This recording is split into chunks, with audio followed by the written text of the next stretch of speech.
It's the official podcast back at you again, baby. I hope you're ready to have some hoots and some hollers, because it's time to deliver. I've got some hoots, but I ran out of hollers. Is that okay? Yeah, it'll suffice, I suppose. Sorry. Next week, I swear. I'll bring it next week, but okay. Sorry. Kick us off with a hoot then. Yeah. Well, I got two topics, but they're less like my specific topics and more things I thought we'd all want to talk about. Helldivers 2 and Drake and Kendrick Lamar. Which one do you want? Yep, those are the big ones. The two, so I figured why not, well. you know? Yeah. Okay, so wait, which ones are you guys more personally invested in each? Because I feel like we'll all go in kind of different camps here. I personally am more invested in the Kendrick and Drake stuff. What about you guys? I think the Helldivers is a little more straightforward, whereas Drake and Kendrick has a lot to dissect. There is a lot to that, and pick apart. There's like years of drama. Yeah. So why don't you start us off then, Jackson? Well, how about we start? I think, let's start with the easier one, the Helldivers stuff. Okay. Yeah, exactly. Sure. Yeah. Well, why don't you start us off then, Jackson? Go ahead and tell us. I said I was invested in the Drake stuff. Fine, I'll do it. But I'm going to fuck up some details, probably. So, who cares? The Helldivers 2 launches on Steam, and it's a breakout success. Hugely, hugely popular game. Hundreds of thousands of players all over the world. Very, very strong community as well. There's memes. It's the hot button topic on social media. There's a really well-established lore that people either roleplay or like jokingly roleplay, and like all sorts of coming together of the player base. And Sony decides to push out a mandatory update in just not leaving good enough alone, not just, letting it flourish and do what it's got to do. A mandatory update that says players are now required to make a PlayStation Network account to play the game. Now, it's important to note that it was intended that that kind of functionality for having a PlayStation account was intended for launch, but due to server issues, they disabled it, which is an important distinction. I think there is some caveats to this. There is some caveats. Number one, it was intended at launch. Number two, the developers were told this would eventually happen. They chose to set it to the side at launch and then later try to integrate it. Now, whether you or not you agree with that idea is up to you. And then the third thing is, from the very first day of the game's sales, there was a note on the store page, albeit hidden and not very prominent, that said you will need a PlayStation account to play this game in some capacity. So there are things there that said, hey, it's going to be a PlayStation Network exclusive game. But what ended up happening is it was very poorly advertised. It came out of nowhere. It was just hey, we're launching this. They didn't even like prep the player base and say, hey, we're going to flip this on next week. Good luck. And what has happened because of it is over 100 different countries can no longer play the game. A huge portion of the player base is just completely and utterly banned from playing the game because Sony does not allow those countries to make a PlayStation Network account. So a big chunk of the player base just got retroactively banned by Sony implementing this change. So everyone asked, why is Sony doing this? Like, what's the point? And their excuse, which is really fucking stupid, was it's for player integrity and to ban accounts when we need to, which for a co-op game? What? Why would you really need to take that action? Couldn't you just ban them based on their Steam accounts anyway? Like, surely it would have that information available to you regardless. They said that it's more secure if you link with PSN. That was another one of their huge selling points. Right. Well, this all sounds like just baseless PR shit to an audience to kind of sell it to them. Whereas the actual reason is obviously data collection. It's got to be. Yes, right? It's control of the game. Juicing up their PSN numbers. Yeah, licensing, control of the game, user agreements, all the shit that they want. So there's all this hoopla there about, okay, there's no real good reason. They're just doing it to do it. So the fans are understandably not happy, very, very angry, very upset, and they are making their displeasure known all across the internet. The game is review bombed to absolute shit. And if you look at the chart for the lifetime reviews of the game, you notice that the game got more dislike reviews in 3 days than all other reviews combined throughout its lifetime. Like, people hit this game hard with review bombing. So they're filing all these complaints, and the community managers of the developers, Arrowhead Games, Arrowhead Studios, are not doing a very good job in managing the crowd. One of them, was his name Spritz? Spitz, one of those two. I don't know. Right? It sounds right. Something I like think that. it was Spritz. Spritz. Yeah, I think it was Spritz. So Spritz was a community manager who was dealing with things on the Discord and other places, and flat out just told people, okay, go ahead and refund. Oh, I thought you were refunding our game. What do you care? Are you really complaining about having to make an account? It takes 2 minutes. Just completely and utterly tone deaf to the fact that a large chunk of their player base is now banned from playing the game. And hoopla goes on, fights here and there, people on Twitter using the game's actual lore and memes against it by saying, oh, I'm doing my part by uninstalling the game, by refunding it. Steam even starts offering refunds if you're over the 2-hour playtime because of all the controversy, and people are successfully getting their money back. And in, I guess, a retroactive, hey, at least it worked out in the end ending, as of way earlier this morning, I think like 4 a.m. today, they reversed their decision and said, okay, we're not doing that anymore. You don't need a PlayStation account. Our bad. So that's where it is now. I don't know if anything else has come from it. Nope, just that. So they walked back the decision in lieu of all the backlash, and Super Earth is saved. Yeah, now you can have fun with the game again, not have people hate you for playing it. Cool.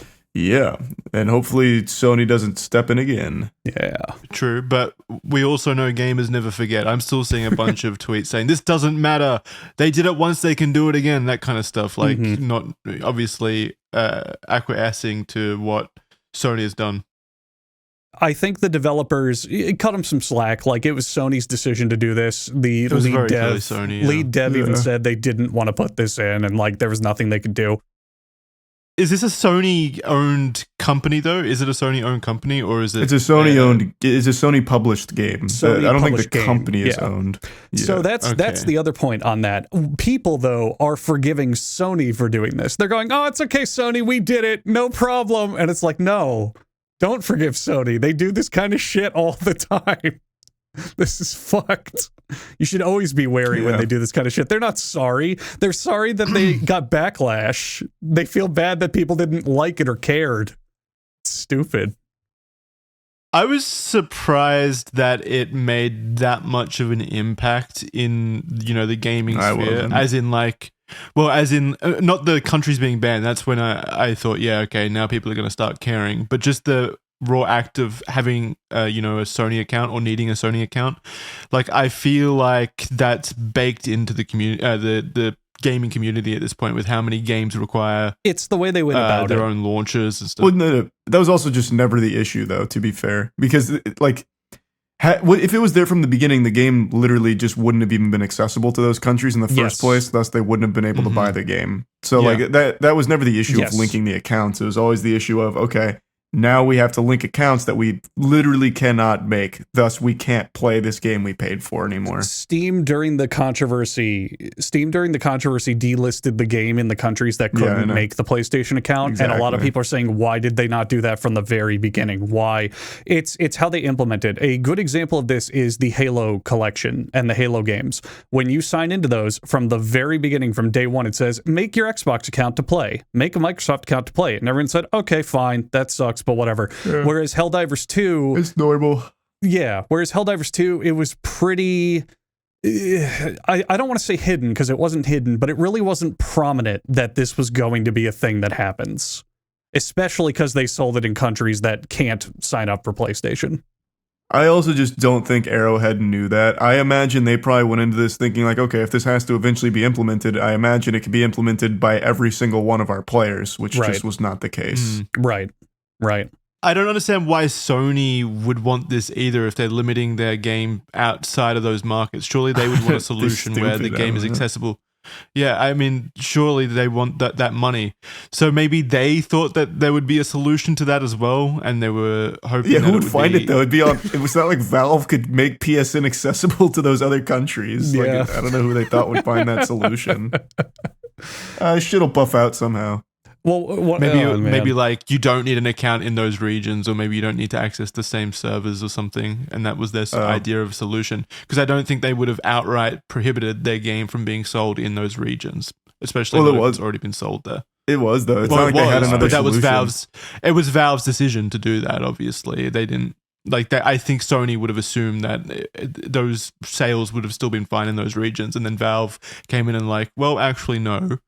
We're not going to allow that. That's what my assumption would be. Mm-hmm.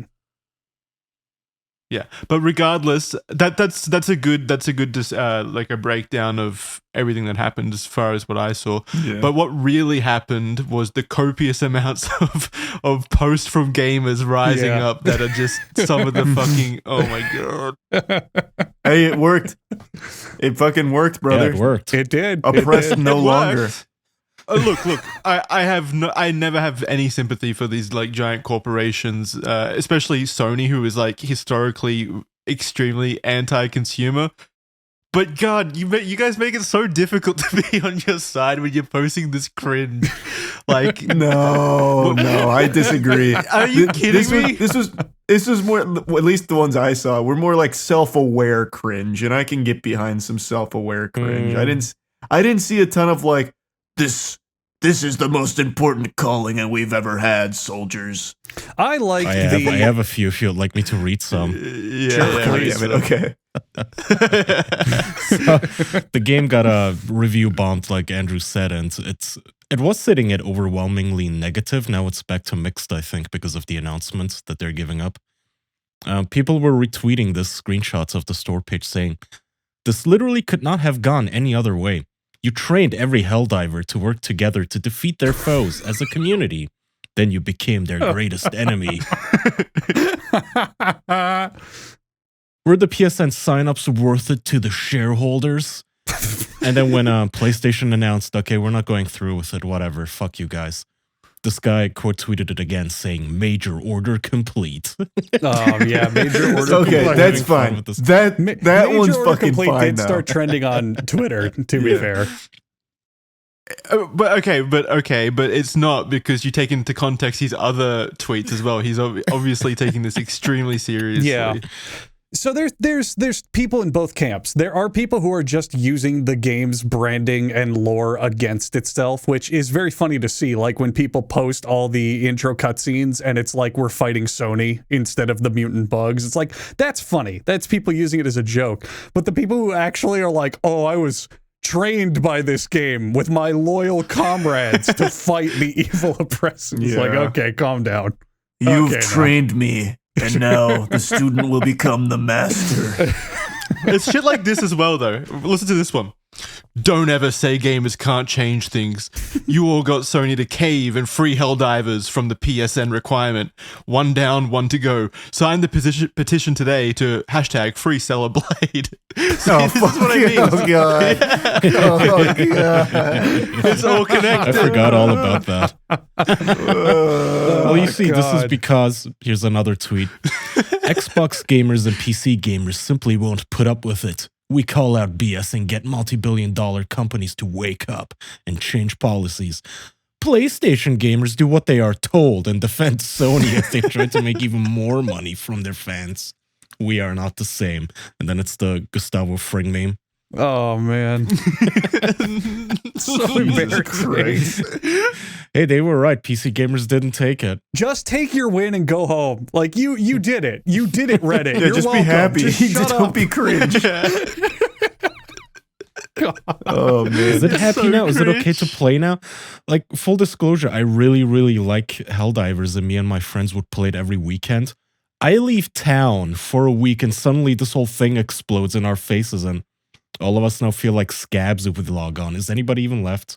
playing. Why? I mean, I get that it's a huge. bad anti-consumer thing. I get that it's a big anti-consumer thing Sony did, but I really don't think it would have stopped people from playing once that effect went into place. Like, people would have complained, but it wouldn't have stopped most people from playing. stop playing anyway.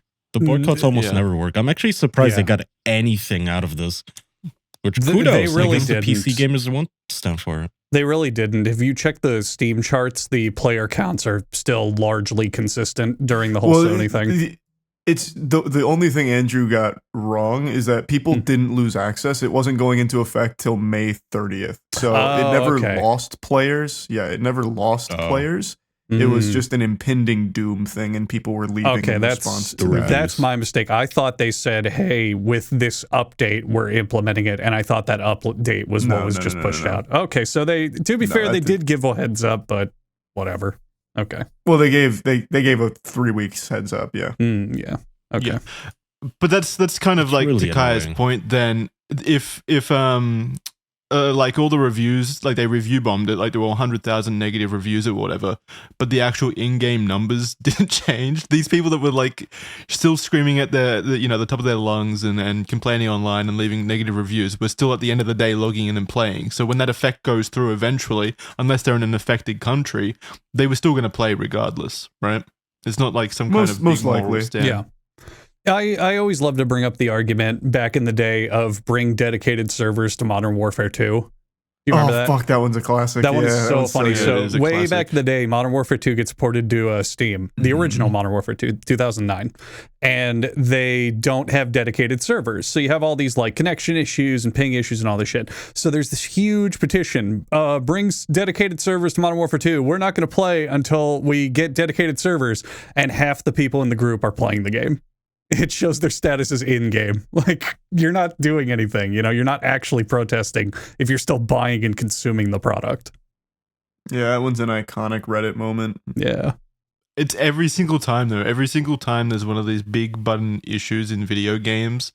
This is honestly a super big rarity in terms of boycotts or like gamers rising up or fighting back or whatever it is. I mean, it is sheer luck. cringe. It's somehow you got your way, and it's still so embarrassing to want to cheer for you. Exactly. It's like with That's again, never a good sign when the you're Stellar winning Blade and stuff. people are kind of like they're happy you're winning, but also a little ashamed of it. That's never a good sign. It's because gamers don't stop.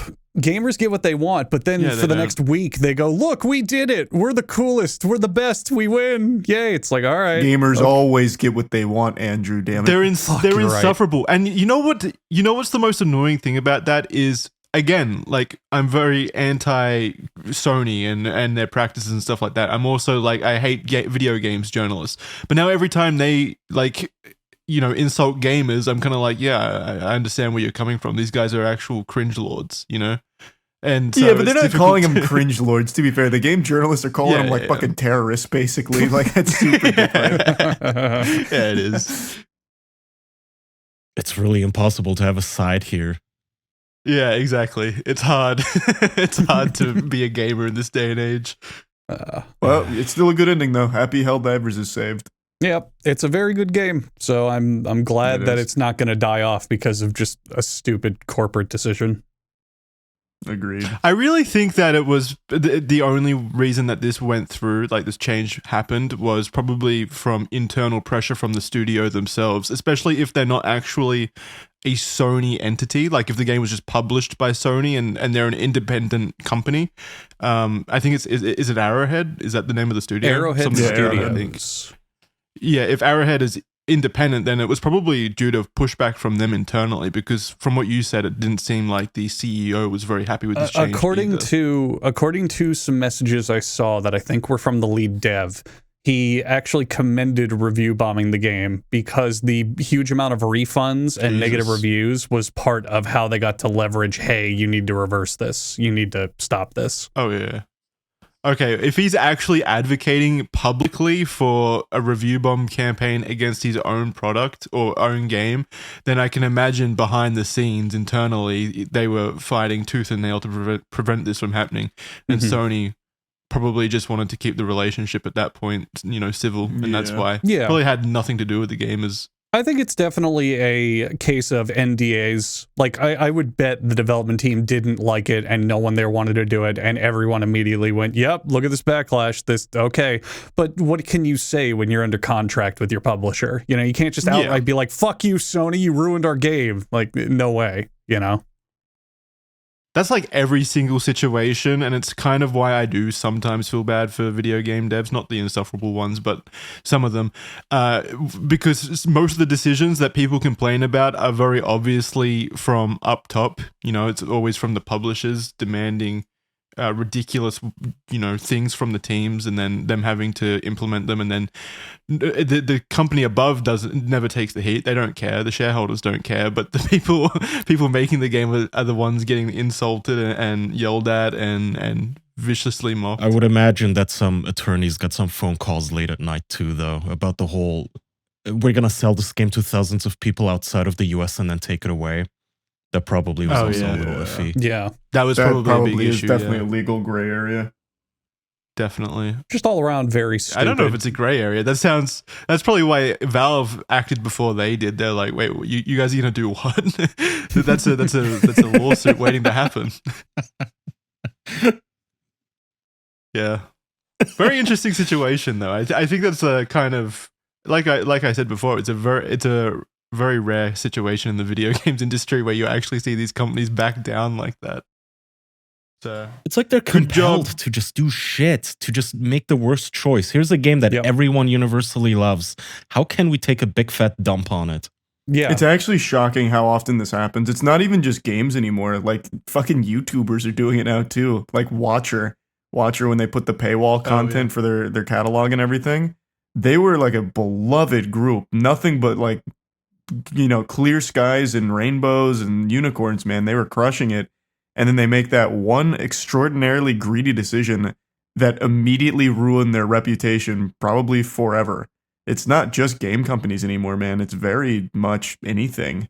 Like, it's just making these incomprehensibly stupid decisions that anyone can see from a mile away being a dumb idea.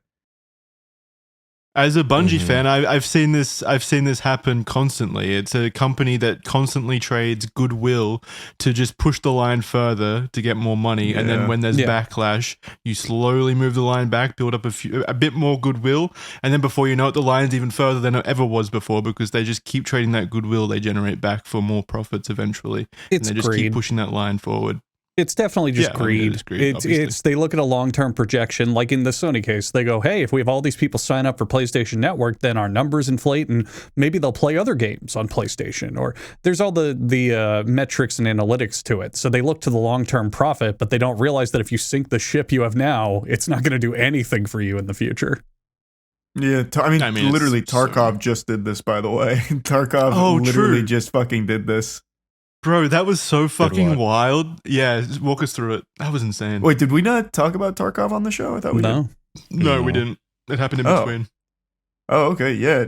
So Tarkov, which I'm sure all of you are familiar with, extraordinarily popular game. Mm-hmm. They announced the Unheard Edition, which is a $250 DLC. Oh my god. And yeah, $250 clam DLC. And they actually had a previous package called EOD, which is I think it was $150 package. And what it promised is you would not only get that current content, but you would get all future DLC for free. Now, fast forward to the Unheard Edition, which is $250. The EOD owners expected to be getting that for free because, I mean, that's one of the big reasons they bought EOD in the first place.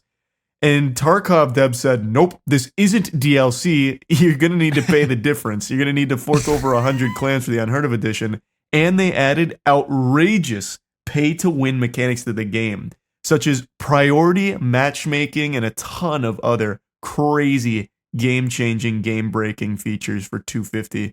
Actually just contaminated and ruined the game on the spot. Overnight. So they had they tons of pushback, tons of backlash.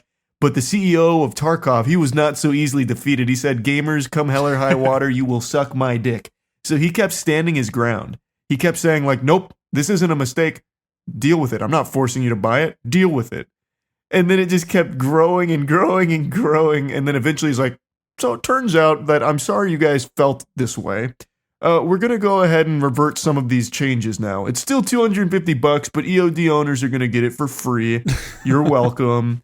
We're also going to rebalance some of these pay-to-win mechanics. We're also getting rid of matchmaking, priority queue, that kind of shit. All over the course of like 4 or 5 days. So is that why that new Gray Zone Warfare game is being pushed so hard? Because it's kind of a different Tarkov spinoff? Yeah. Mm-hmm.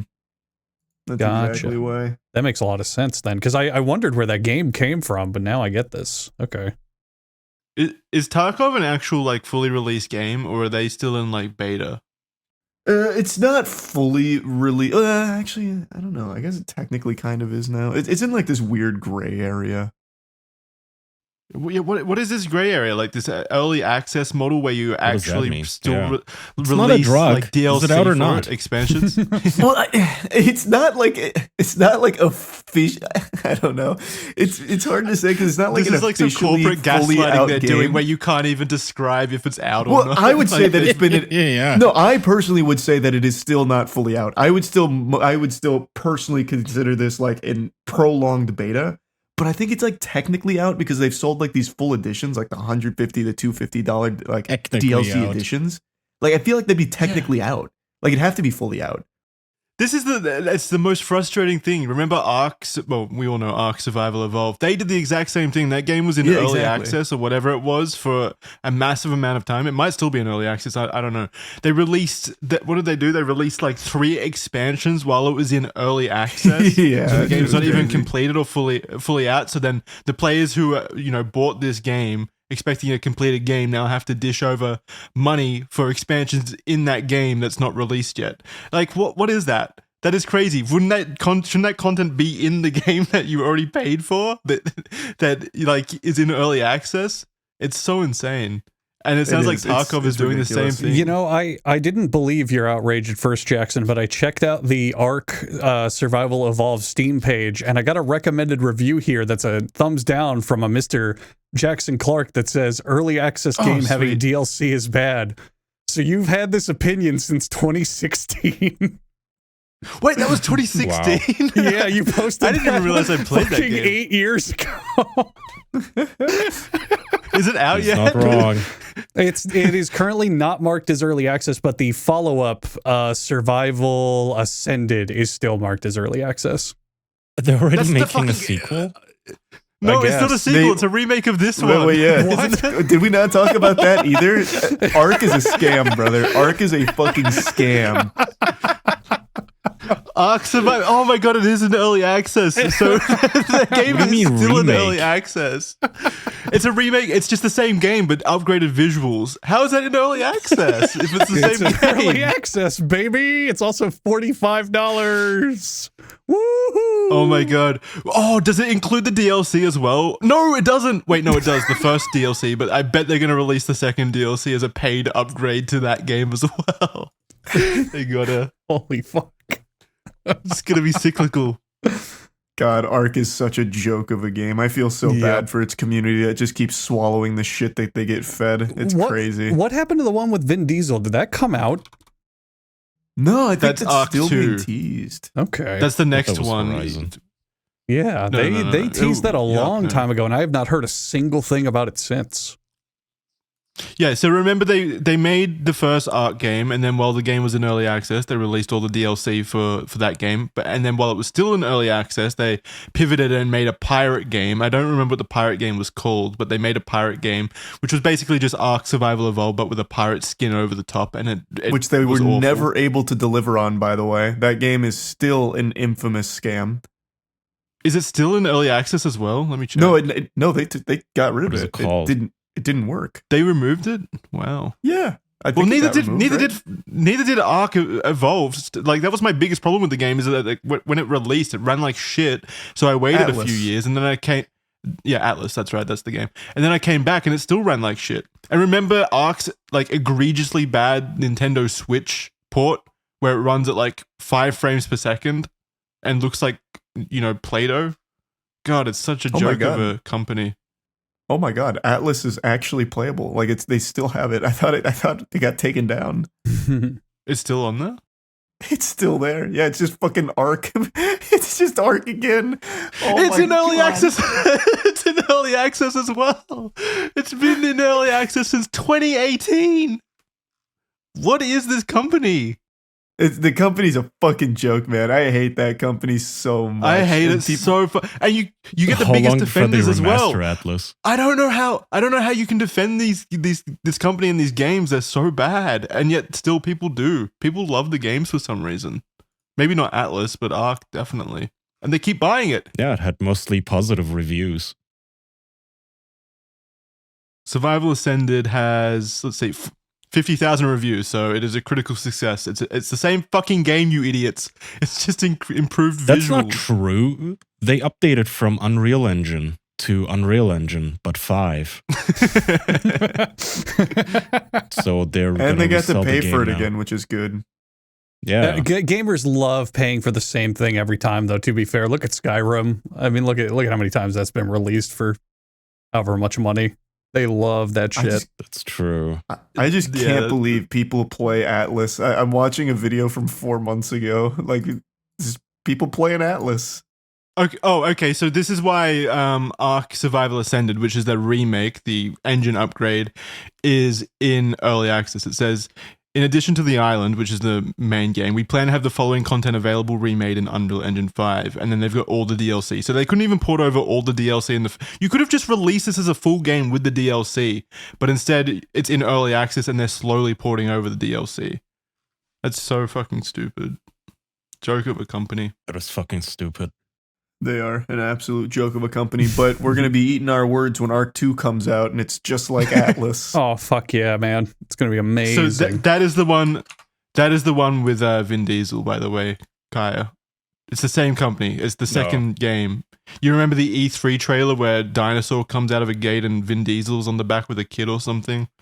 And then, yeah. So Ark 2 was teased back in 2021, and from what I've seen, they just have not talked about it in any capacity, in any meaningful capacity since. So well, wait, wasn't there an animated show that they actually released recently? They just had an animated show come out for Ark, actually. Ah, shit. Mm-hmm. Yeah. And it had like the most cracked cast ever of like actual big names. Crazy cast, yeah. People liked it. I heard it was pretty good. Oh, wow, I didn't watch it, though. Wow, yeah, this came out last month. So shit, I guess I missed it entirely. Fuck. Yeah, listen to this. Vin Diesel, Jared Butler, Carl Urban, Michelle Yeoh, David Tennant, Russell Crowe, Alan Tudyk, Monica Bellucci. I didn't even know she was still doing things. Jeffrey Wright. It's got everyone. It's got so many people. D. Bradley Baker. Actually insane. Massive cast. That's where all your early access money is going. Pretty much, yeah. All right, let's take a quick second to hear from the sponsors of this episode that make the show possible right now. Thank you, Jackson. What a nice segue. So, today I am going to talk to you guys about ExpressVPN, one of the longest standing, most loyal sponsors of our show. And they're going to tell us and teach us a little bit about geo-blocking. So geo-blocking is when you sign up to a website for, I don't know, $20 a month or so, and they lock all of their content into geographical regions that you are not a citizen of. So even though you pay full price, you only get access to like, a third of the Netflix catalog. Did you know that Netflix actually has like 18,000 titles globally, but only 6,000 or so of those are available in the US? That's what you're paying for. Full price. If you are still paying for it, and the same goes for Amazon Prime and Hulu, HBO, all of them networks, who keep all of their content locked away from you unless you use a tool. Let's say ExpressVPN at the top of my head, to make it appear as though you are everywhere on Earth, regardless of the time of day, anytime you want, at the click of a button. And that is really how easy it is. You go to expressvpn.com/official. That's expressvpn.com/official. And you download ExpressVPN and you sign up. And if you use our code official, you get 3 months free. And when you do that, you download the app, whether it is to your Windows computer, your Mac, your PlayStation console, your router, your Android or iOS phone, it doesn't matter. ExpressVPN works everywhere. You download it, you sign up, you log in, and you press a green button, and that is it. And it essentially unlocks all of the region-blocked content that you couldn't watch before. So, for instance, if you're like me, and you're a big aficionado of South Korean, what I call real-life action anime, then you can watch those. To your heart's content, simply set your VPN area to South Korea. And they have like over 100 different locations, so that is easy. You are not going to be struggling with this. Download, sign up, green button. That's it. And you have access to all of the content on Netflix or Amazon Prime, whatever it is that you're paying for or not paying for, as it may be the case sometimes. Anyway, expressvpn.com/official. expressvpn.com/official. Oh yes, it's my favorite time of the day, the part where I get to talk about MeUndies. MeUndies are hands down the most comfortable, breathable underwear I've ever put on my crotch. I love them to bits. I have a bunch of MeUndies undies. So do the other guys on the show. We all have them, and we all agree that they are just so damn comfortable. It matters a lot to me personally, and maybe other guys who get all hot and sweaty agree, but there is just no worse feeling than underwear that just traps heat and moisture inside it for obvious reasons. But I've never had that problem with MeUndies. It's just so breezy, also snug though. It grabs you in all the right places while still feeling like you're not wearing anything at all, which is what I think I want from underwear. I just love that comfortable feeling. So yeah, I'm usually using MeUndies. In fact, most of my underwear collection, weird way of saying that, but most of my underwear collection is MeUndies at this point, and I couldn't be happier. You can get a bunch of different unique prints from MeUndies, meaning there is a look for everyone. You can get the normal solid colors as well if you're not a print person, no shame in that. Me though, I recommend the dinosaur prints. Truly nothing is sexier when you're undressing than seeing a Tyrannosaurus Rex on your crotch, so that's fantastic. MeUndies also has a bunch of loungewear, stuff like joggers, hoodies, onesies, and more. There's also their Move Me activewear collection, which is the softest activewear on the market, so plenty of options over at MeUndies for you to wear. I highly recommend you go check them out right now because there is a world of comfort that you're not tapping into, and you can do that over at MeUndies. To make matters even better, not happy with your first pair of MeUndies, it's on MeUndies, so you can live in comfort knowing MeUndies has your back and your crotch. Get 20% off your first order plus free shipping at MeUndies.com/officialpod. That's MeUndies.com/officialpod for 20% off plus free shipping. That's MeUndies, comfort from the outside in. Thank you for listening to the sponsors. Highly recommend you go check them out. They've both been long-time supporters of the show, and we genuinely do love them both a lot. Also, enormous thank you to anyone who goes and checks them out as well. It really does help us a lot. All right, back to the show. Thank you. Damn, that was a great ad. I loved it. Great ads. Thanks. Great ads all around. Great ads. Yeah. Jackson. All right, Charlie. Yeah, Charlie, you're actually going to be the expert here. I bet you've been keeping up to date with this Drake v. Kendrick Lamar beef. I didn't realize it's been going on for so long. I've only had like 2 days to really look over things because that's when it kind of hit Twitter the hardest with all these diss tracks that have been dropping from Kendrick's side. But this has been going on for a long time, right? At least like a year. I've not heard but probably longer. anything about this. So start from the beginning. I've read a summary, but that's about it. That's all I know. I don't even think we need to get into the lore. I think the only thing people are going to care about for this is who's winning. So basically, all you need to know, Kendrick and Drake hate each other. Kendrick more so than Drake. Kendrick fucking hates Drake. Like, he is one of the biggest haters of anyone I've ever seen. Mm-hmm. He hates Drake like more than I hate Burger King. This dude can't stand him. I think he's put out a quote that said, "I am Drake's self-professed biggest hater on the planet," or something like that. Like, he's not shy about this fact. He really, really screams it from the mountaintops. Well, you can hear it in his diss tracks. One of his lines is, "People like Drake should die. Him and Weinstein in a cell like should die." He's not subtle. Yeah, he's not keeping it on the down low or anything. No. But anyway, so they hate each other. Kendrick had been in a bit of a beef. J. Cole had started this whole diss track wave. So J. Cole basically got Kendrick back into diss tracks, and Kendrick immediately went from that right to Drake. So Kendrick fucking blasted him. Kendrick released his first diss track on Drake, where it was kind of light in comparison to the more recent ones, but it basically made Drake respond. So Drake eventually responds with his own diss track, and then we're getting to where everyone started to latch onto it here, which is after Drake released Family Matters, which was his response to Kendrick, where he's calling him like an abuser, where he hints that Kendrick may have beat. His line was like, "You hired a crisis team to hide the fact you beat your queen." Like, he drops some allegations against Kendrick. And then 20 minutes after Drake uploads Family Matters, Kendrick responded with his own diss track again. So 20 minutes after Drake's, Kendrick was already having this one ready. And Kendrick goes ballistic on him. So Kendrick starts highlighting that he not only is a predator himself, allegedly, he protects predators. He's very much a bad deadbeat father. He says that he has a daughter that he's been trying to hide. All these like huge allegations, and the song's brutal. Both songs actually were good. Like Family Matters from Drake was pretty solid, and Kendrick's was just better. Like he just came in with even more heat. And yeah, there's only one song that I didn't like, and it was one of the early ones from it was the AI generated one, basically. Yeah. Where I forgot. You didn't touch on that. To mention that. Yeah, you should touch on that. Yeah. Yeah. So Drake in one of Drake's disses, his early one, he used an AI generated Tupac voice and an AI generated Snoop Dogg to help him diss. It was so cringe.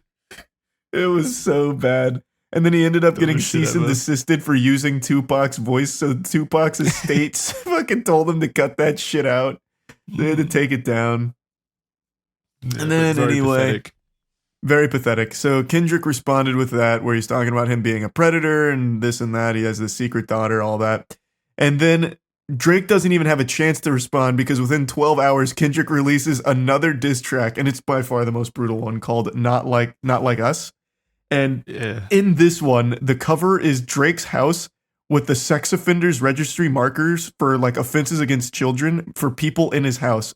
So he shows Drake's house with all of these sex offenders living in it as the cover art to the diss track. The implication being that like all the people on Drake's team and stuff, like he's got a close circle of at least predators, abusers. Probably pedophiles. Yeah. Which is insane. It was some nasty work there. That shit was crazy. So he's got this diss track that dropped, and in this one he just goes hog wild. So he leans super heavy into him being a pedophile. So like one of his lines is, "All this trolling, aren't you tired? Trying to strike a chord and it's probably A minor." And that's what was trending on Twitter, because it starts highlighting like, okay, he's really leaning into him being a predator. And then that opens up the conversation about like his past behavior, where he would like text Millie Bobby Brown when she was like a 14-year-old. They'd be talking all the time through text about boys or whatever. And he was like really into like Millie Bobby Brown and hanging out with her. Then there's that classic video that was back in like 2010 where he has a girl on stage and he asks the girl how old she is. She says 17. He's like, "I can't go to jail yet, but your breasts feel so good against my chest." And then he leans in and kisses her on the... He's like leaning behind her as well to check out her ass, and he's like, "Oh, you thick." Yeah. And he even prefaces it during the performance. He says to the audience, "Oh, I get in trouble for this kind of stuff. I can't do this." And then he just does everything anyway. Yeah. And then he still just fucking does it. Yeah, so then all of that starts surfacing. So now everyone is clowning on Drake for this. Like, everyone is calling him a pedophile, a predator, this and that. Like, the secret daughter thing was initially a pretty big bombshell, but when Kendrick really leaned into like the Weinstein comparisons as well as like all of the predator stuff, that's when people are like, "Oh, this is definitely the more pressing concern if this is all super true." Obviously, yeah. Mm-hmm. So which one does Drake? Which allegation does Drake focus on for his rebuttal, if you could call it that? So then Drake, I do want to mention, Kendrick never mentioned Millie Bobby Brown, by the way. So then Drake, in his response last night, he's claiming that he planted the evidence of like the secret girl, like he was actually, fucking L from Death Note here. he wanted Kendrick to rap about this secret daughter that he doesn't have, like it's not real. And like the pills and stuff that he was referencing is all planted, not real. He had a mole on the inside feeding Kendrick these lies. It was all a setup from Drake, which is super embarrassing. There's no proof of whether or not that's true or not. He's like, haha, I wanted you all to think I'm a pedophile. Like, that's not an You fell for my trap. For 14 years, I've done this shit with kids. Also, you'd think. Yeah. What a master plan, Drake. What a crazy plan. You got him. It's like the To Catch a Predator excuse. Yeah. But his response on like Instagram and stuff that I saw in between the diss tracks, he was basically focusing on like, I don't have a daughter. What was it? Yeah, I don't have a daughter. Find an 11-year-old daughter and I'll work for you and stuff like that. Like, and people were like, okay, but what about the child abuse? Why aren't you commenting on that? Like, he was so focused on like the less pressing issue there, and conveniently just left the old child abuse on the downswing. Basically, didn't mention it until the diss track. Yeah. So in his most recent response, where he's claiming he planted all of this, he starts talking about the pedophile stuff, and his defense is, okay, so you think I'm a pedophile? Well, you got diddled when you were a kid. Ha. Yeah. I saw referencing that one of everywhere online where he's like, yeah, you're a pedophile. And everyone's like, so wait. Your rebuttal is, well, you're a victim. Huh? What do you think of that? It's like, Jesus Christ, man. Which is crazy because also Kendrick, like, he never said anything like that. Drake is just completely fucking wrong. He misunderstood the lyrics to begin with, but he still tried to play the angle like, okay, pedophile? Well, you were diddled. You were molested. So fuck you. And he was still wrong. Everywhere. Yeah, he was still just fucking wrong. And then in that song, he mentions Millie Bobby Brown out of nowhere. He's like, yeah, no, Millie Bobby Brown has nothing. And it's like, brother, who mentioned Millie Bobby Brown? He's just fighting his inner demons now. It's like, so the thing you're seeing float around right now is Kendrick claiming you're a pedophile. Drake's response, I did not do anything with Millie Bobby Brown. It's so embarrassing when people are still defending Drake somehow, even though, like, again, a lot of this stuff is still allegations, like a bunch of the shit from both sides. But Drake has so much evidence of being a creepy weirdo with kids, man. Like, he has so much against him in that respect. Like, I just don't know how you even defend it. What annoys me about this is that video that you were talking about, the one where he was like, kissing that 17-year-old girl on stage. Yeah. That's from like 10, 15 years ago, isn't it? It's like a long time ago. 14 years ago. Mm-hmm. 14 years ago. And this all comes to the surface, like his interest in, let's say, teenagers or whatever. His alleged interest in teenagers comes up in a diss battle about an entirely different thing initially. Like it was because J. Cole, I think, said that that him and what's his name? Him and Kendrick Lamar were better than Drake, and then Drake got offended or something along those lines. It was an ego battle basically, and now Kendrick Lamar is like hopping on the pedophile accusations towards Drake. My issue with it is like, if everyone in the industry knows that Drake's a pedophile and all the people that Drake works with are pedophiles or whatever, on a similar level to like P. Diddy and stuff like that, why is it taking these people so long to come out with this kind of like stuff? Like, surely you have like a moral duty to come out much sooner and in a more serious way than just like a diss track just to one up the dude.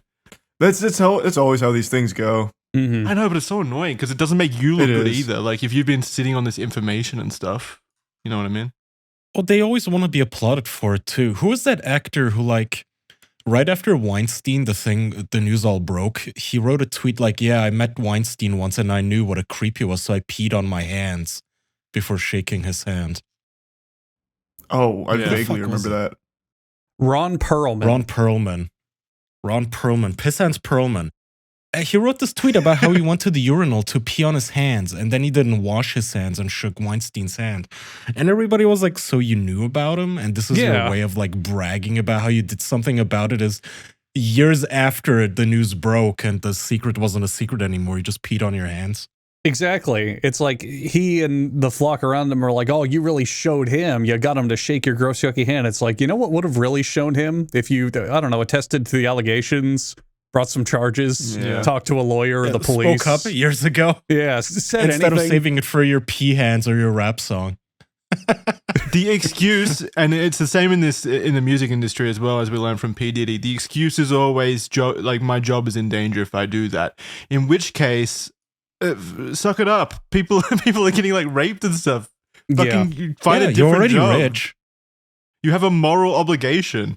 Now is the best time in history to come forward with the shit. Because if this was the 80s, 90s, 70s, and you were a musician or a Hollywood actor or whatever, and you heard about this, if you're out of the industry, you're fucked.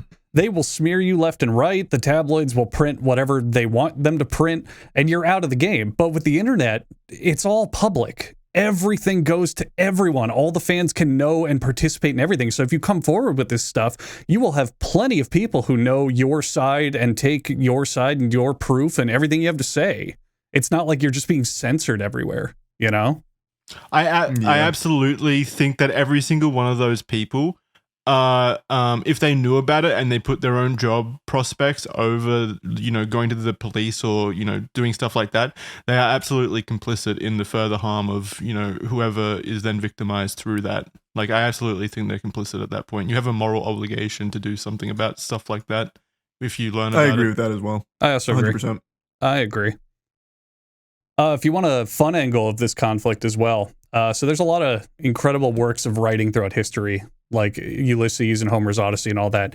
If you out there want to read some of the greatest literary works of all time, go to Lyric Genius, which I think now is just called genius.com, and read the breakdowns of every single line from all these diss tracks. They are elaborate, well-researched, and just amazing at how in-depth they cover every single line of all these songs. It's fucking amazing. I can't stop reading them. Yeah. Same. It's such a layered, there's such layered diss tracks. Like, there are so many references in there that it's taking the entire, like, pop, the hip hop community, like, coming together to figure out what everything means and how it all tracks back to things. Like, it's actually insane. And how quickly did Kendrick get these tracks out as well? It feels like he pre-baked them. Like, so that's what I thought. That's what I thought too, because like within 12 hours he already had another diss track up before Drake could even respond to the previous one. But he references shit in Drake's response, so he couldn't have pre-baked it. It's super impressive talent, like super impressive talent. I don't believe this, but that kind of stuff leads people to believing like conspiracies of like this being coordinated. No, definitely fucking not. Not in this case. Imagine if it was though. Drake's like, Kendrick, this would be great for our careers. Let's just start insulting each other, and then it boils down to Drake's a pedophile. like Drake was completely fine with being called a pedophile. I'll call you a victim, and you call me a pedophile. This will do nothing but boost our sales. Well, it's not that crazy considering Drake said like, oh, I've been feeding you information all along. Everything you know about me is a lie because my team and I have been feeding information to you. And then the implication is like, what? So you called yourself a pedophile? You wanted to be known as a pedophile by everyone? What is wrong with you? Twitter's 100% right. Where Drake 100%, like what I think is he did not have a response, so he just started reading tweets, and a lot of Drake fans were coping so hard, like, oh, he got him. The chess master made his move. This was clearly information fed to Kendrick from Drake, and Drake was like, oh my God, that's my way out. Wait, that's it. That's it. Yeah. Like he just definitely started taking tweets for his response. Mm-hmm. That's what I think. I agree. I think Drake's like songs themselves have been, apart from the AI generated one again, have been pretty like decent. At least like they've been fun to listen to anyway. Yeah. I do think Kendrick Lamar is winning on all fronts. Like I think his songs are better. Oh yeah. But I will say the best thing that Drake has done is calling one of the songs The Heart Part 6, just so that Kendrick Lamar can't use that name for a future track or whatever, because now whenever it's Googled, it'll go to that. I did like that little strategy. That was also a Twitter idea, though. Like, he took that from Twitter. Oh, was it? No! Yeah, that was a viral joke post. Oh, no, Drake, it's so over. You got to come up with fucked, original stuff. It's so fucked. I can't give you anything. This is literally like, oh, wait, we didn't even touch on his fucking, like, rebuttal to the Instagram whole... story. Yep. Oh, and I what found was the another Instagram angle. story? Did you guys didn't even talk about how Drake was saying he was too famous for all of this to happen? Do you That's remember what I was that going to one? say. That's the one I was going to say. Yeah. That's right. He said, I'm not a pedophile. I'm Read too it. famous for that. Yeah. Where is it? Someone just posted it in the Patreon chat. Right Okay. there from A-Roy. He says, I never been with no one underage, but now I understand why. This is the angle that you really mess with. Just for clarity, I feel disgusted. I'm too respected. If I was fucking young girls, I promise I'd have been arrested. I'm way too famous for this shit you just suggested. Like, as if only non-famous, like, poor people God. Too good for this. If only there was an entire, huge, amazingly large scandal of pedophiles in the entertainment industry. That'd be so weird. Yeah. Literally. If That'd be only. so Literally. fucked up. Literally Sex the abuse in most Hollywood? famous... No, Kaya, that's silly. Yeah, that's a conspiracy, Kaya. That's not real. The most famous musician of all time, Michael Jackson, was probably a pedophile. Like, that went to trial for it. Like, even in your own industry. Oh shit. Actual insane take. It is insanity. I think that whole verse there, that whole rebuttal to it actually convinced me the most that he's actually a pedophile. Because how is that your main argument? You're like, I swear, I didn't do it. I'm way too famous. Like, okay, no, I absolutely Too famous believe for what? that To you did that groom? shit. What does that even mean? fuck Like, I'm you- famous enough he's- to have teenage groupies? It's even more than grooming, though. His is just like blatant. Like, that's it's not even Yeah. close. If his argument is he's too public and prolific to do anything without being caught, then man, he chose the worst fucking way to convey that and say it. He did a very bad job. It's also still a stupid position anyway. It's super dumb. Like, they just no salvaging that. Like, that's actually stupid brain rot. Yeah, it's very, very dumb. Yeah. Look, there's been too much like evidence piling up. You know, there's been that video, which is like pretty obviously weird and gross. But then there's also been like him apparently like on late night phone calls to Millie Bobby Brown while she was like 14 or whatever. And then there's also been like him posting on what was Billie Eilish's like Instagram after she had her 18th birthday. He like replies saying like finally, and then like a sweating face emoji. I'm pretty sure. Ew. Like, Oh, this what? has been so. Oh, that one was fake. Ooh. Yeah, Maybe I don't that know was about fake. that sounds a little too egregious. I would have heard of that one, I think. All right, maybe that one might be fake. But regardless, like, there's been so many other situations where it's been like there's something weird going on there. You know, something a bit odd. 100%, yeah. One that I do want to mention is Drake has been posting on his Instagram story, and he posted one. This shit was so bad. He posted on his story that line from Kratos in God of War 3, where he's like, "You came at me, and now I will terminate you now." And he uses this God of War clip to like talk about how he's gonna beat the gods here, and then PlayStation responded to that with the Kratos meme of him like being very confused, and it was so fire. I thought that was so great. Drake's been like actually shit posting on Instagram story with video game characters. Apparently, That was that one was fake? fake. Oh, was as it? well. No Yeah, shot. Apparently. Wait, but Sony replied Do you to guys it. just see fake shit all day long? Yes, apparently. Fuck. What? That wasn't real? I thought that one was Was real Chad because fucking Sony with you? replied to it. I don't know. Because PlayStation replied to it. Well, it's not like they can't. I assumed reply to it a was fake, real. Or it's also not like they can't like fake a Sony reply if they're faking that shit. No. If they're saying it it's was- fake, it was it's on probably fake. Sony's. Yeah, I guess if it is. It seems like something Drake would do, though. The one that I Yeah, know he's is so- fake is he- the Sonic one that's floating around. Drake is so like cringe. Like I've always hated the man.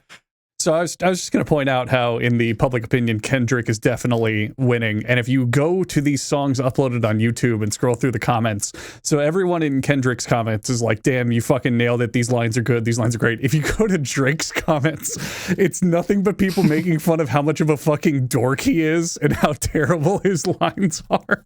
One of the top comments is, when Drake was called a pedo, his only response was, well, if I'm a liar, then why aren't my pants on fire? That one's just fucking so childish shit. It's so funny. Wait, where are you guys seeing that the Kratos thing is fake? Everything I'm seeing is about him posting that and deleting it. I don't see anything about that being fake yet. Well, none now of I'm us like know. really searching. None of us know. Charlie's referring, for people at home listening to the show, the people in our Patreon chat are saying that it's fake. So I don't know. It's in the Patreon chat. I'm looking on it right now. Like, there's posts that posted like right when it went up 7 minutes ago about like, this is a really bad response from Drake, like from his own fans. And like the only thing I'm seeing is that it's just not up anymore. I don't see anything about this one being fake, but maybe it is. I don't know why his own fans would be lobbying against him, but all right. I mean, I've seen a few like hip hop YouTubers who are very team Drake, and even they're like putting out videos saying like, yeah, Kendrick's currently winning. Kendrick is very obviously winning this current. Yeah, I think it's pretty situation. clear who's winning for sure. Yeah, I mean his last track was an absolute banger, and you can see it like you can see it in the numbers that it's pulling. It's what, like 18 million views in the first day. It's crazy numbers. It's by far the best diss track so far. Probably one of the best diss tracks I've ever actually heard. To be fair, it's super good. This entire situation is like it's crazy, right? Like this never happens to this degree in the industry. Like doesn't blow up. Like there's been diss tracks and stuff, but this feels like a cultural moment. Yeah, it does. This is definitely one of those big moments in like the entertainment sector where everyone kind of comes together and everyone watches it all the same. And I think it's exclusively because, and this is to Drake's credit, by the way, this is props to Drake. He's such a fucking loser. It's so easy and fun to like just be on the opposing side. All of the fucking replies around his camp is just, God, he's a dork. He says like the most embarrassing stuff. Like he talks like a fucking fifth grader, like all sorts of shit. He like, what does he do? What does he do in this situation? How do you think he feels? Like he looks around his mansion and the only people on his team are like pedophiles that he's hired apparently, and now he's gonna come out against a literal like one of the best songs of the year from Kendrick Lamar. Like what's his next move? I don't know. He can't put out shit. Go back to AI. No, wait, no. If he lays low, he's absolutely like going to be ostracized from. No, yeah. People will be like, "Oh, Drake took the even L, if his he fucking lost." rhymes are shit and his comebacks are shit, he's just got to put out a next song until this all fizzles out. He's just got to keep fighting until it eventually loses interest. Yeah, he just has to keep swinging. How do you come out against this? Like, what does he have against Kendrick Lamar? That Kendrick Lamar, I think his main thing is like Kendrick Lamar's fiance or whatever might have fucked another dude, and one of his kids may be illegitimate. But like, there's no proof of that or anything. From what I can see, the big thing against Kendrick that he tried was that he beat his girl, but there hasn't been any proof of that yet. So he'd have to like really lean into that and prove that.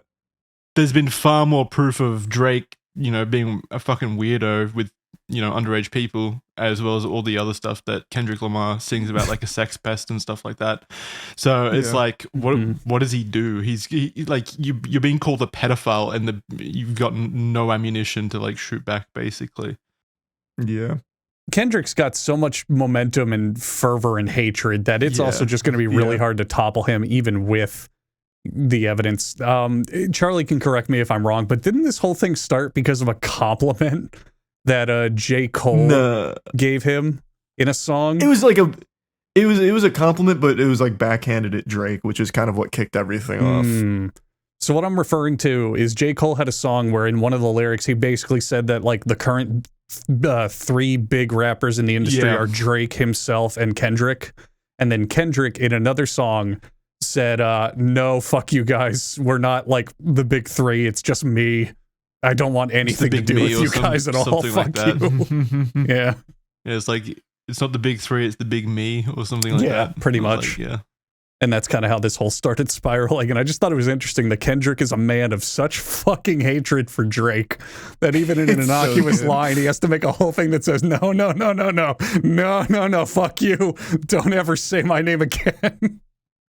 What's funny though is so J. Cole kind of started all this into some degree, you know, with that initial line and stuff like that. Like there was drama at that time, but then he like got up on stage and like apologized and like retracted everything. Yeah. And he's like, I don't want any part of this. I think from what I read in the summary, J. Cole put out something in the beginning and then retracted it and was like, you know what? Nah, sorry. I don't want this. And now J. Cole made one diss track and he's like, guys, I am so fucking sorry. And he did like this apology tour for like 2 weeks. On stage. Yeah. And now look at this. If he's the progenitor of this whole thing, he is waking up every day just going, look at what I've done. He's like Oppenheimer when the bomb hits. He's like, oh my God. Jesus Christ. How could J. Cole live with himself? He's like crying into his hands. What have I done? Yeah, he's just sitting in the shower, letting the water hit him, going, "What did all go wrong?" Jesus Christ! The memes that have come out of this situation have also been hilarious. Like, there was an animation that I saw I think it was yesterday that made me crack up. Where it's what's the war movie? Why is the name escaping me? There's a war movie where a guy. Ryan. Yeah, Saving Private Ryan, where the soldiers are upstairs and like slowly stabbing one of them while a third guy down the stairs hears the commotion upstairs and then sees the murderer just like walk down the stairs, leaving the scene. And the guy on the stairs in this situation is J. Cole watching or listening while Kendrick Lamar murders Drake upstairs slowly. It was such a good animation. I've loved the stuff that's come out of this. The one that keeps getting reposted, but actually still makes me laugh every time it does, is the quote, "Won't someone think of the children?" and then Drake, and it's the gif of him getting a boner as he like leans back. Yes. So funny. That one has made me giggle twice today. The last time we did hear about Drake was like, I think it was like 2 months ago when his dick pic leaked. His dick video. It was way longer ago. Was it way longer ago? It might have been. Yeah, regardless, it was last year. Yeah. I think. I absolutely think that he released that on his own. Like he seems like the kind of person that would. And now from everything I'm learning, I feel like it definitely was him releasing it because he's proud of his meat.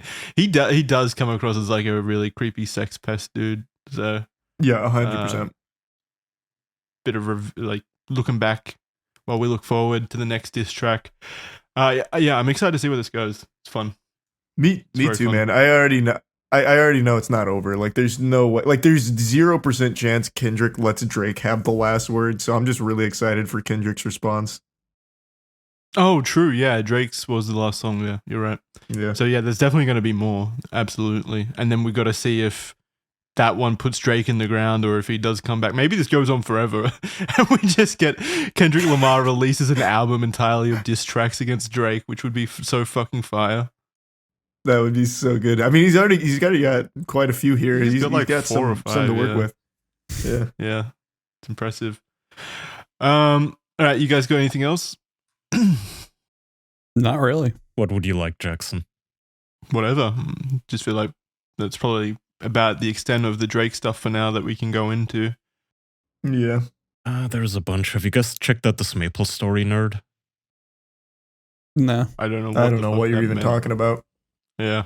Apparently this guy was slated to hit level 300 for the first time in the game's history, so the developers set up a whole event for him to stream it.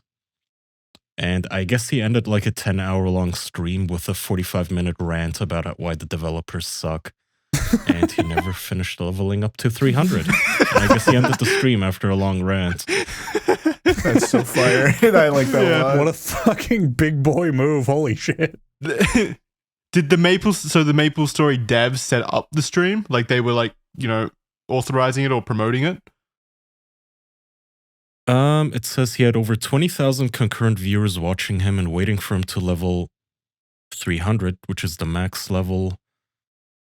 I think they, at the very least, they must have endorsed it of some sort. That's fucking hilarious.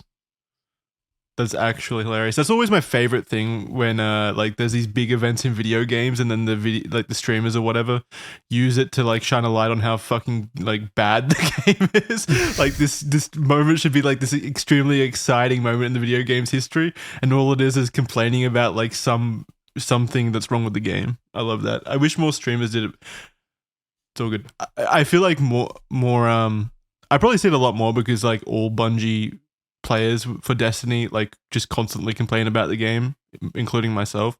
So whenever there's like a big moment going on, yeah, well, it does nothing. Yeah, but yeah. So what was he actually complaining about? Oh, I don't know. There's a video of it though. That's like his entire rant is almost an hour long, I suppose, and he just talks about the leveling system and the in-game store and such. And apparently, it takes 10 hours of nonstop grinding to gain 0.8% experience in this game. And he stopped at 99.993% of his way to level 300, which, you know, he's the highest level player. Mm-hmm. He's the highest level player by a factor of 4 levels. The guy below him is level 295. So if it takes that long to do, there's a considerable gap with him. And man, if his point was to piss off the player base, sitting that close to hitting 300 and just not doing it, mission fucking accomplished. Holy shit. Oh, yeah. Does the player base hate him now? Do they hate him, or are they on his side? I don't know. Good question. I haven't seen any of that. I assume he's like a folk hero now, speaking up against the man, which is Nexon, apparently. Oh, yeah, it's Nexon? Sucks. Mm-hmm. Oh, well then, yeah. Yeah, so now. if the I've got his account stats pulled up. If he streamed on the 26th of April, he gained like a little bit of experience, which put him just at the threshold, and ever since then has apparently not played the game at all. So I wonder if that's just where it dies. The legend ends. Who was it? What was their name? Niru. Niru. I didn't know anyone still played Maple Story, let alone to level 300. I suppose, this must not have stopped since I was like 17 years old. Holy shit. Well, imagine like dedicating your life to that game and leveling for as much as you do, and you get so close to your final goal, like you're going to max out or whatever, and then you start complaining about the game. I can't imagine like that feels very good for him. Does he do now? Like he's like, I dedicated my entire life to something I hate, apparently. Yeah. Like, Jesus. It's a depressing thought. Do you think he's in a cabin in the woods somewhere, like the retired action hero? Action hero is just like scraggly with a beard, hasn't shaved in a while. He's got dad bod. Yeah. I'm too old for this. He's John Wick. He's polishing his mouse and keyboard in case he needs to go back in and answer the call, but he doesn't have any intention of ever doing it. He's like, wake me up when Maple Story 2 comes out. Well, I don't even know what the fuck you do in Maple Story. I just only remember it for being the bastion of like really cringy anime music videos and social chat hangout shit from the early 2000s internet. Like, is it an MMO? Just a typical one? Like, what? It's an MMO. Yeah. I also don't really remember how it plays. I never touched it. But that's surprising. Pretty much everyone played Maple Story for a little bit, and I just don't remember shit about it. Yeah.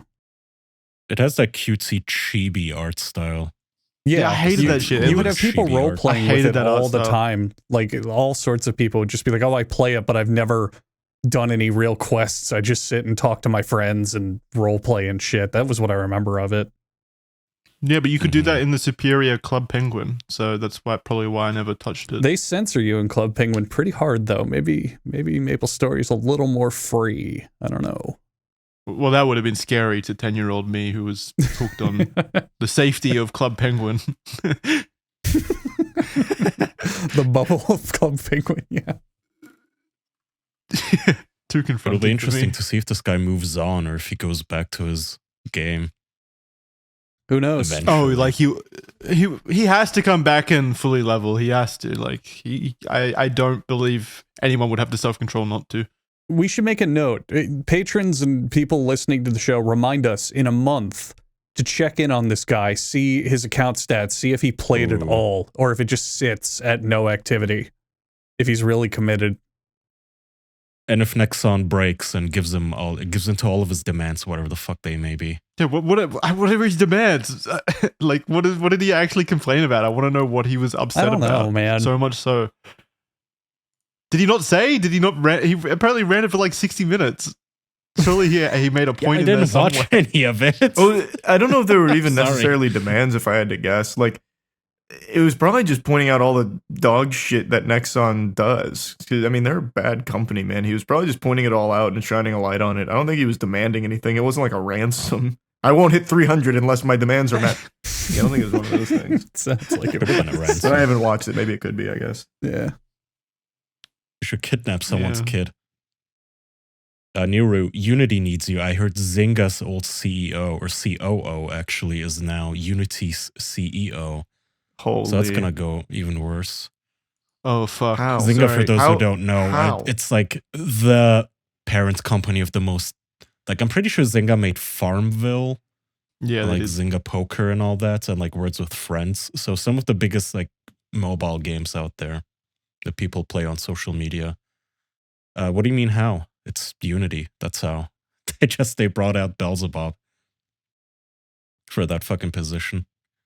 Like, Unity's such a successful company. I don't know why they keep hiring the worst possible leadership. We always lament this fact that people keep failing upwards. It's very annoying. Yeah. Well, I guess if he was a successful CEO of Zynga, because Zynga was very obviously successful itself, maybe that makes more sense. Who did they hire previously? The failing CEO from like EA or something, wasn't it? John Rick Riccitiello. Yeah, that one. guy. Yeah, so maybe this is a better pick for them, but... Or it's changed. They immediately fired him right after the whole, hey, we're going to charge you $1 for every installation hoopla. Oh, So I don't know what happens to fuck. some- I remember that whole thing where they were trying to track when people uninstall and reinstall games and charge them for it. Yeah. Oh, fuck. I remember that whole thing. Yeah, people were not happy, but I don't actually remember if they're still going through with that. But they did need a new CEO, and now they have it. Well, good for Unity, Congratulations I guess. to Unity. Long may he reign. We'll probably get a new one in 6 months. It's so Yeah, sad that long may he likes reign. Unity anymore. I know, it is such a shame. Let's wrap there. Sorry, guys, but this has to wrap here because I just got news that Hades 2 just released into early access, and I'm going to play that. I'm on my way. I need to go play it. Whoa, fuck. That's God, I love fire. Hades. All right. So that's it for this week's episode. Patreon.com/theofficialpodcast for bonus episodes and, well, previously existing bonus episodes. We've got an archive full of bonus episodes up there, as well as Criminally Stupid is up there currently. Myself just released an episode on Austin Jones, so you can go check that one out. It's 2.5 hours, I think, of reading Austin Jones's fucking disgusting chat logs. Jesus Christ. There were so many details in that situation that we weren't aware of. It is so fucking stupid what that man is. So you can go check out that episode on Patreon. We'll have a Red Thread episode coming out this week about the Kendrick Lamar vs. Drake drama. So get ready for that because we'll be covering all of that in this week's episode of Red Thread. You get early access to that over on patreon.com/theofficialpodcast. Other than that, we'll see you guys in the next episode. Bye. Bye-bye. Bye.